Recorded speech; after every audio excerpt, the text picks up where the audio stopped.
was getting it ready. That's okay. Well, you just missed a little bit. Someone's got to remind me. Okay. You missed the Boston Massacre. Google it. No, we're not starting over from the beginning today. But in this bloody massacre that he portrays in this wood engraving that then is reprinted over and over and over again in the newspapers, it very much points and puts the blame solely on the guise of the British. But again, it wasn't just the Brits' fault. I mean, the colonists were throwing rocks at them. They were calling them lobster tails, which was a derogatory term because, you know, they were in red coats, like right? lobsters, yeah. So they look like a lobster. So they were not being very nice to them at all. But if you look at this engraving, it's easy to see how those individuals who were not there would take what happened and see it as truly a massacre by the British, okay? The British in this engraving are lined up in a firing squad. Here you have Preston calling for the order to fire. If you look at the faces of these guys, they all look pretty happy. In fact, I always like to point out some of these guys because he's like, the guy kind of more forward, he like legitimately looks like he's like smiling, like he's enjoying doing this, right? Even this guy here has like a smirk on his face, right? And you were like, it's about time. Yeah, they like, I mean, Paul Revere is definitely depicting these guys as being the ones who are in the wrong. And then, of course, when you look at the poor colonial side, right? Here are these poor colonials. You have this guy saying, no, stop, don't shoot. You know, they're trying to carry away their wounded as they've been mortally wounded in the head. You have, you know, just a poor dog, you know, here. I mean, this poor innocent dog. The next dog could have gotten shot. The guy is like, Yeah, the dog's scared, his tail's between his legs, you know, and you've got these people who their blood's like gushing from their head and spewing out the side of them, and all the while the British are just smiling and laughing. There's another dude back here that's got like blood coming out of his eyes and his mouth, right? I mean, this is very like graphic Very dramatic. and very dramatic. And it does make it easy to see why the colonists would kind of rally around this idea of how dare you, right? How dare the British do this to our individuals? Now, while they'll actually call for the trial of these individuals, of these men, of Preston and his men, what? why's there only 4? Why in this? I don't know why they only put 4 graves, but there was 5 that died, okay? They list all 5 in the article if you read through it, but they don't have 5. I don't know. Were any of them like of color who died? They ran out of Christmas room. Atticus, but he's there, Oh. CA. Oh, So, and he's a mixed ancestry, he's mulatto, so, yeah. Why is the SM grade different from the others? Because of the ranking of him within the society. Does that make sense? Within colonial society. So it's Samuel Maverick, and so Samuel Maverick, the family ranking is higher than some of the other ones. Right? Yeah, well, And I also believe, if I remember correctly, that Samuel Maverick, it takes him longer to die than it does the rest of them. So I think that's part of it too, with the symbol of the Grim Reaper there, the sickle. So, within this, though, the men go on trial. Only 2 are found guilty. Interestingly enough, they are defended by colonials, by lawyers, because they believed, if nothing else, we should have access to a fair trial. Preston and his men are defended by none other than future President John Adams and his partner in the law firm, okay, a man by the name of Josiah Quincy, which his son, John Quincy Adams, that's where his middle name comes from, is from his dad's partner in the law firm. Does that make sense? Okay. Ah, light bulbs make sense. Okay. So, Sounds like a big group of like individuals, all the elites controlling all this stuff in the beginning. yes, So First very they're the much. so. lawyers, then they're the first presidents. Mhm. That top 1% controls 99% of the welfare. Yep, yep, Always has, always will. Adams was John Adams' son. Yes. And John Adams gave him the building because of the partner. yes, Okay. yeah, yeah. So, he defends him. They defend him, and they defend him successfully, Preston and most of his men. In fact, they all but 2 are found innocent of manslaughter, okay? The 2 that are found guilty of manslaughter are punished, but they are punished with a brand on their thumb. What was it? So, what's that? Like they got like something burnt onto their thumb? Yeah, they had something burnt onto their thumb. It was like an M or something, I can't remember exactly 100%. Wow, But, that's. but their thumb is branded. Can they just wear gloves and nobody? Yeah, Why is that big? That's it? it isn't, right? And here's the deal. From the colonist perspective, sure, 2 of these men were found guilty, but they were punished with what amounts to a slap on the wrist. Does that make sense? So here again, it seems as though the British can do whatever they want to the colonists and get away with it and not actually be punished for committing these crimes, which were against the English common law. Well, they couldn't have really done anything big to those 2 soldiers because what would have England done? You just killed 2 of our soldiers. Yeah. So like, we kind of had nothing else other to do than That's cool. don't do that ever again. But, I mean, from the colonist perspective, they should, I mean, you killed people, right? And so from the colonist perspective, those individuals, those soldiers, should go to jail for murder, Mhm. okay? Not be branded on, 2 of them be branded on their thumb for manslaughter and have nothing more happen to them. Now, in the midst of all of this and in the midst of all of the tension, England has a company, okay, the East India Company, which has been buying, or at this point in time, is really struggling with, okay, I do have it all up there, with survival, right? As Astrid pointed out, they are basically going bankrupt, and the Crown is going to try to help this company not die, because it also means they would lose a huge revenue stream for themselves. So in order to do that, they make it illegal to buy non-British tea.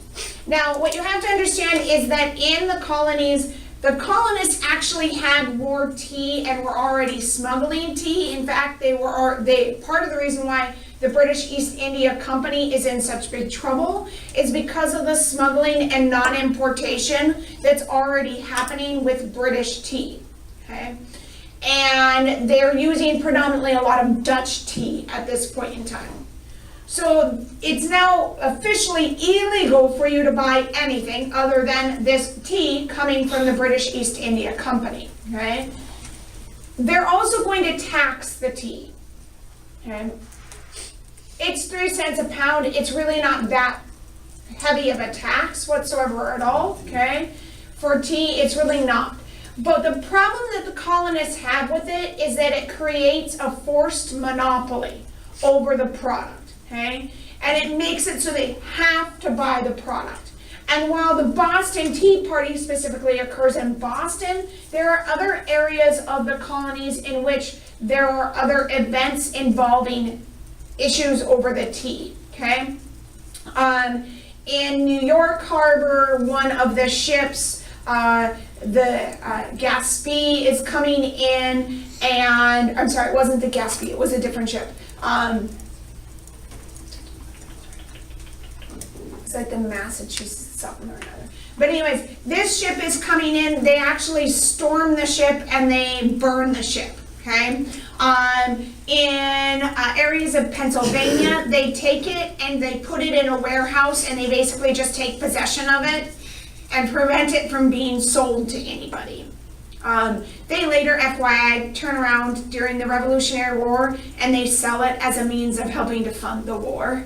But at the time, they basically just confiscate the tea and nobody's able to actually buy it.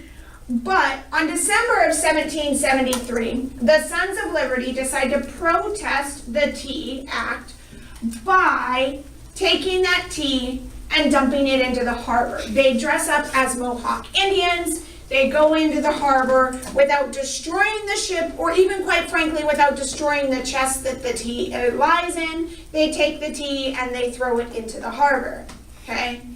Again, it's kind of the colonists' way of giving Great Britain and their legal system a big middle finger, okay? We're not going to do what you want us to do, too bad.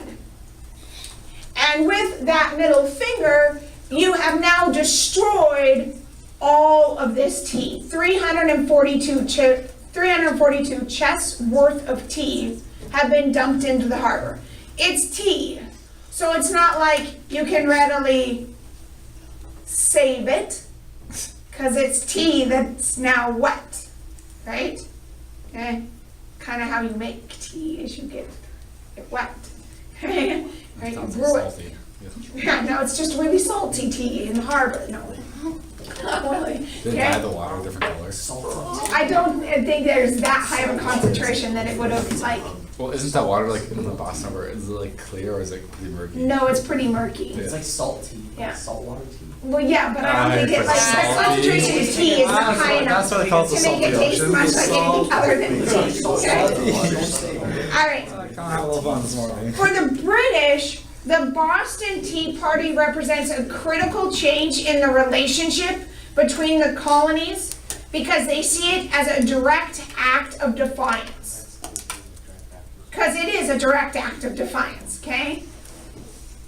The colonists, from their perspective, they see this as an opportunity or a gesture. And basically, their gesture is, well, you can take your tea and shove it where the sun don't shine, okay?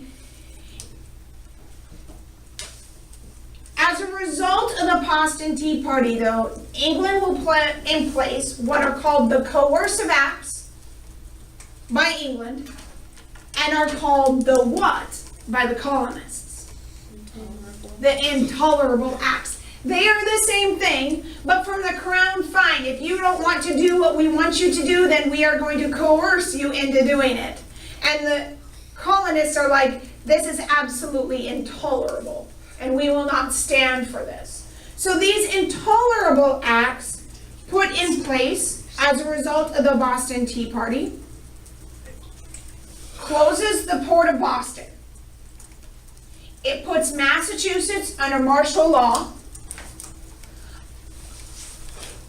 tells the people of Massachusetts that these things will remain in place until the tea has been paid for, and they turn over the perpetrators of the Boston Tea Party.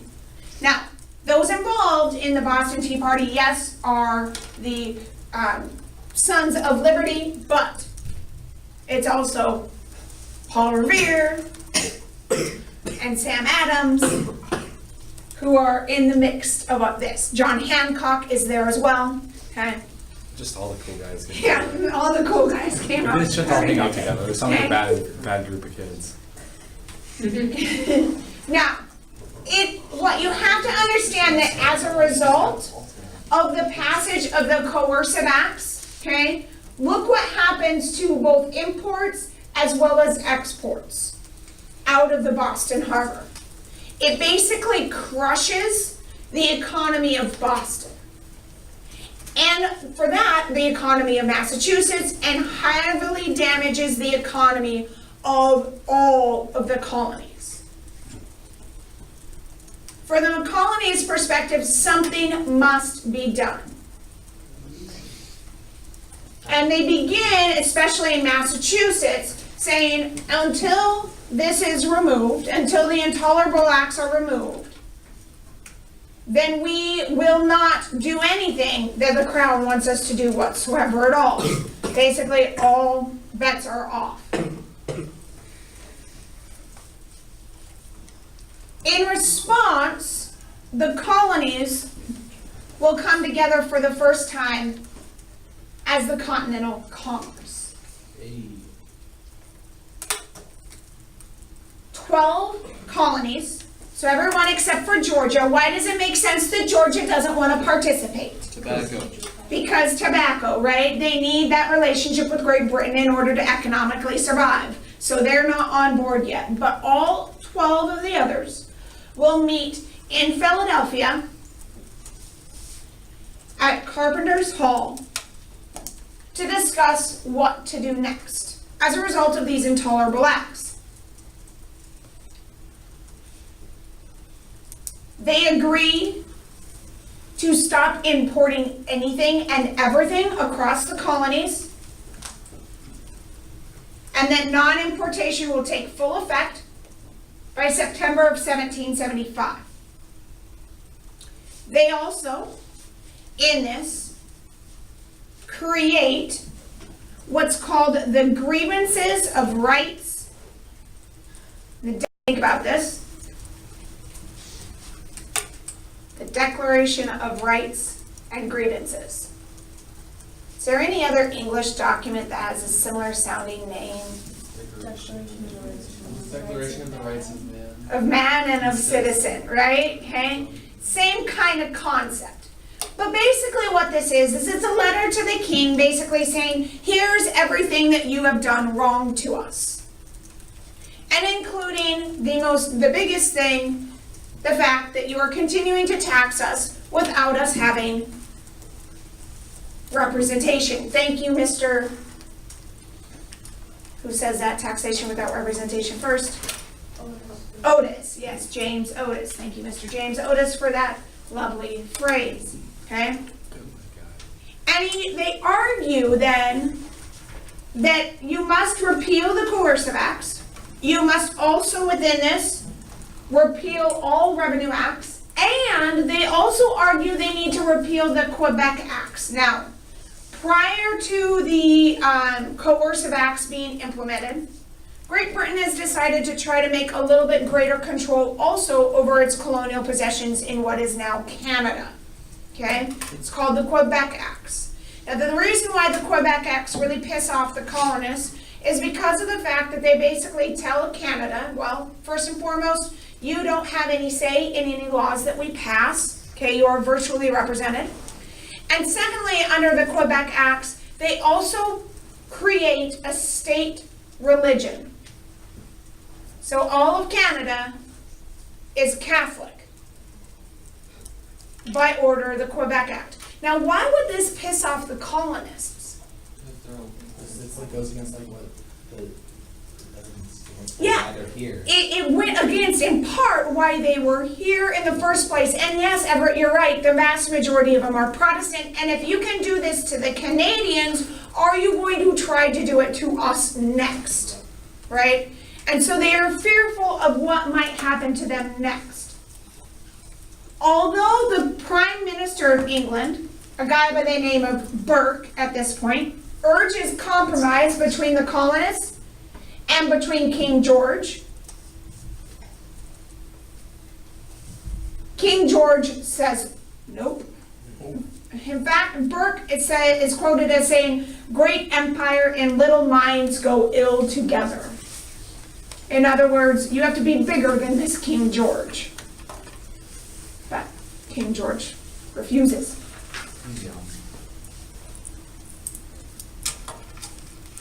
The First Continental Congress also begins to lay the groundwork for what's going to come next, okay? Not only have we sent out this petition of rights and grievances to the king to say, here's what we want you to fix. If you fix those things, we're good. You also have to understand that at the First Continental Congress, most of the colonists do not want to separate from England. In fact, most of even the colonial governors and the representatives from the different colonies don't want to separate from England. They just want things to go back the way they were before the French and Indian War. They want to go back to not having to pay these taxes. They want to go back to being able to have greater independence within the colonies. But it also begins to lay the groundwork. They begin to say, okay, if we are to go to war, which this may get to that point, we should start thinking about how we are going to form a military. Now, they don't call the military together, right? They don't create a continental army, but they do say, colonies, you need to kind of create a militia within your colony in case we wind up going to war. Does that make sense? So individual colonies need to start preparing in case there's war. And in addition to that, we are going to kind of up the ante with the committees of correspondence so that there is more information that's able to be spread around between the colonies. So we make sure that we're all still staying on the same page. And in addition, if the Crown does not respond favorably, we will reconvene in May of 1775. So there's a plan in place, right? Nothing really comes out of the First Continental Congress other than this plan that's in place. Much to the demise or much to the frustration of the Sons of Liberty, because the Sons of Liberty want us to go to war at this point in time. And it is after the Second Continental Congress then that Patrick Henry at the Second Continental Congress, that Patrick Henry will give a rousing speech. And he says, "There is no retreat but in submission and slavery. Their clanking may be heard on the plains of Boston. The war is inevitable and let it come. I repeat it, sir, let it come. It is in vain, sir, to extenuate the matter. Gentlemen may cry peace, peace, but there is no peace. The war is actually begun. The next gale that sweeps through the north will bring to our ears the clash of resounding arms." He goes on to say, "Our brothers are already in the field. Why stand idle? Why stand we here idle? What is it that gentlemen wish? What do they have? Is life so dear or peace so sweet as to be purchased at the price of slavery?" I find all of this stuff really, really interesting, FYI, because he's talking about slavery, but he's talking about slavery while he himself owns slaves. Okay? "I know not what the course others may take, but as for me, Give me liberty. give me liberty or give me death." Again, also really ironic, the man owns slaves, right? Liberty for everybody except for the people that aren't really people because they're slaves. Exactly. Okay? And that's kind of where he's going with this. As the colonists in different regions and in different areas, in particular in Massachusetts, which a lot of this tension begins in Massachusetts, largely because a lot of the Sons of Liberty are from Massachusetts, okay? But also because the Massachusetts harbor is so critical to the economic functionings of the colonies. Does that make sense? There are other harbors like New York that are important, but Massachusetts Bay is critical for the absolute functioning of the colonists itself, or the colonies themselves. But in order to try to exert control on the colonies, Lord North, who is the general basically of all of the colonial military, the British regular military, orders his general, Gage, to destroy the arms that are stored at Concord and arrest John Hancock and Samuel Adams.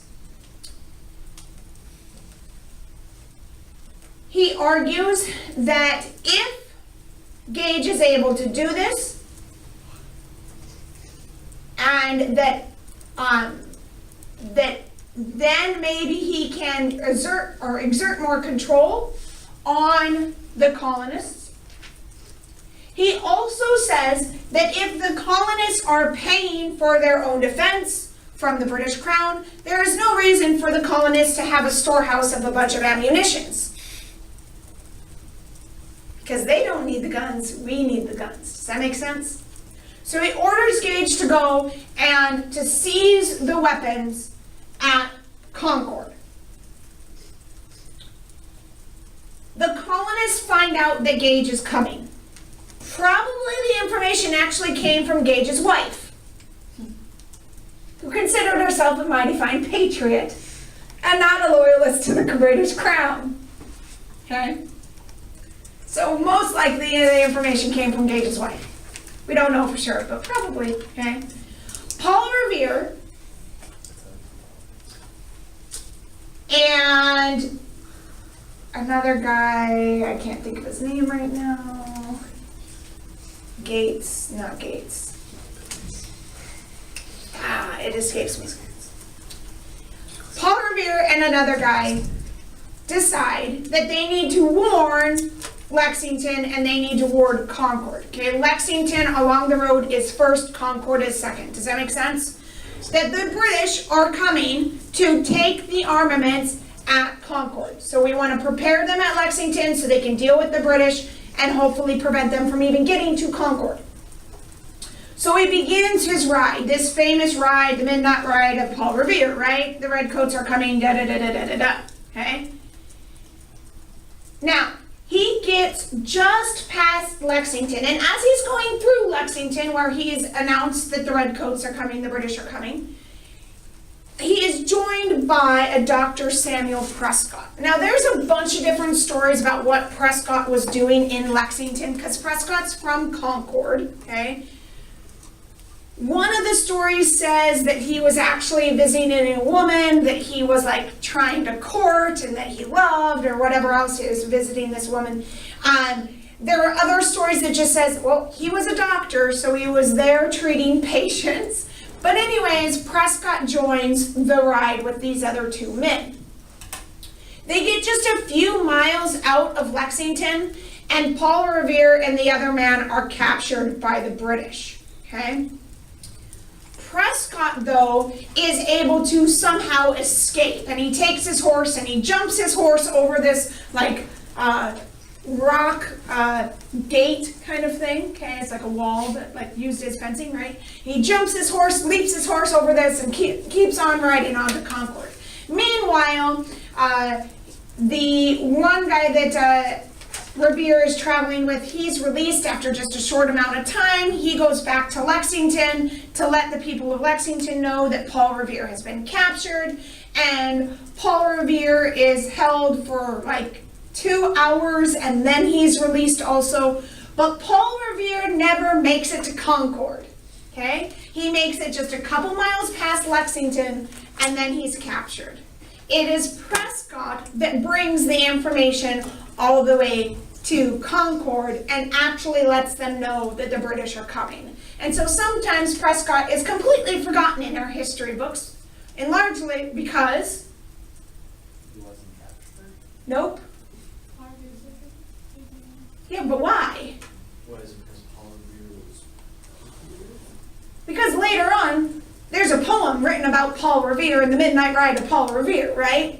So everybody remembers Paul Revere and everybody forgets poor Dr. Samuel Prescott, okay? Who actually is the one who takes that information all the way to Concord, okay? How far was it? I think it's only like another 25 miles or something like that. It's not a great distance. I mean, it's a decent distance on horseback, but not Only if they had like a phone. a great, yeah, I know. If only there was Twitter back then, he could have just sat and just, No. right? Lock your doors, get you shut. Yeah. Redcoats are coming. Redcoats are coming, FYI, okay? Hashtag.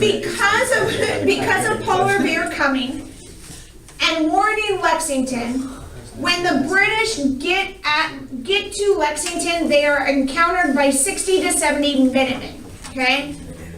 Now, although the Minutemen are largely outnumbered, although the Minutemen are largely outnumbered by the British, the Minutemen stood their ground.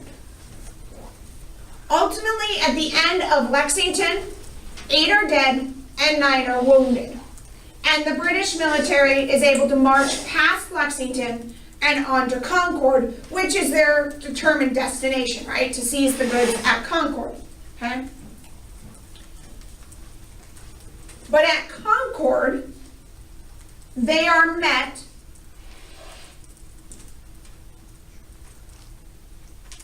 with even more American colonists.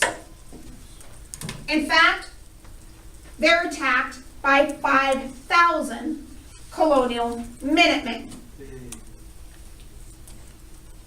Now, although the British in the end are kind of technically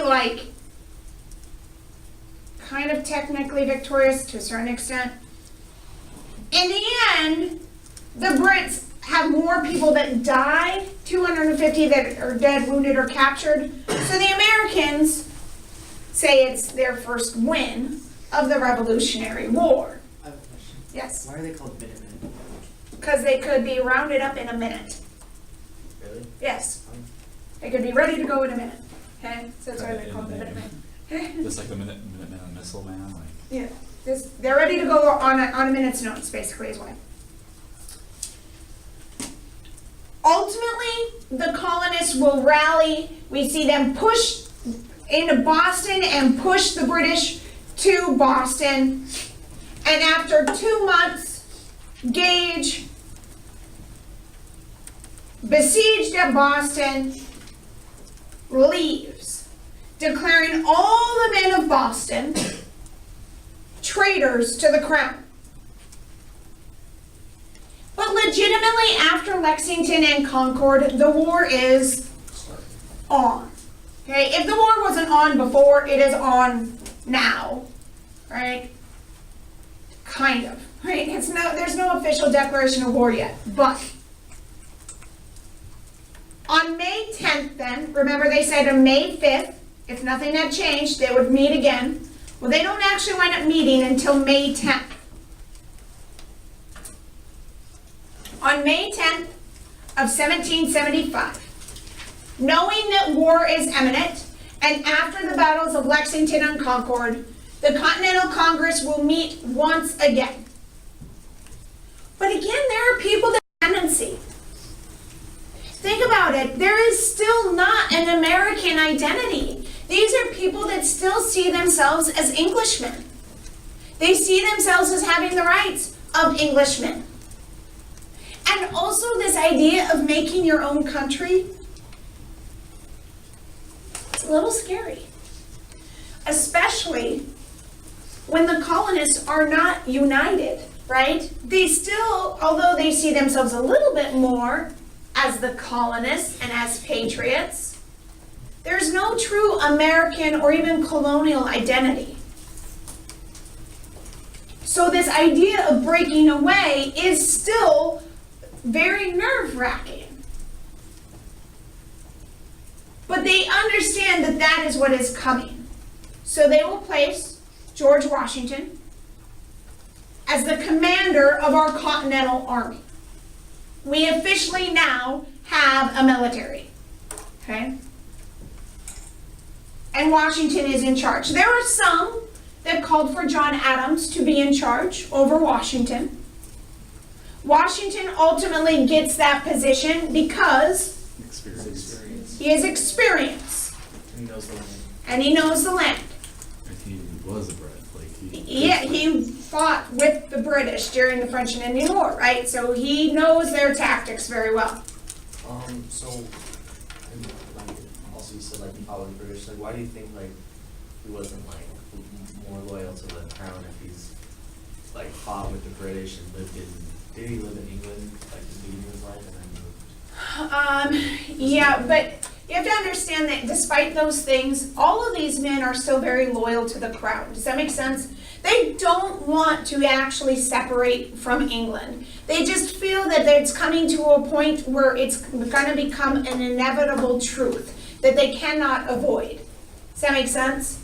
And if the crown is going to attack the people of Virginia, which Washington sees himself more as a Virginian than as a British citizen at this time, as a Brit. Does that make sense?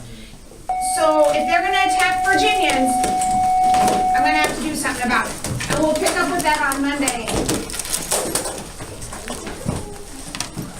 It's pretty close. We are so close to declaring independence. I can smell it. Sandals, Jesus Christ sandals. They're made of rope. And it will be too late to apologize. Oh wait, I got your camera off. Yes.